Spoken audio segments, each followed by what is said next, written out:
Kailan pa ba marirealize ng partner mo kung gaano ka kahalaga? Baka ma-realize lang ng tao ang halaga mo kung hindi ka na maghahabol sa kanya. Kung hindi mo na siya bibigyan ng tamang atensyon, oras at hindi mo na iiyakan. Minsan, kailangan mong kumilos na parang wala kang pakialam. Iniisip kasi niya na hindi ka mapapagod dahil mahal na mahal mo siya. Totoo, pag mahal mo, hindi ka napapagod doon. Pero yung sakit na ipinaparamdam nila sa atin ang nagpapahina sa atin.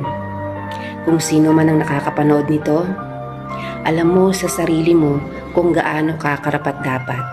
Kaya itigil mo na ang pagtutok sa taong hindi karapat-dapat sa iyo. Kung talagang mahal ka, hindi mo kailangang makiusap para sa kanilang oras. Kasi kung talagang gusto ka nila, buong puso nilang ibibigay. Kaya please, mahalin mo ang sarili mo higit kanino man.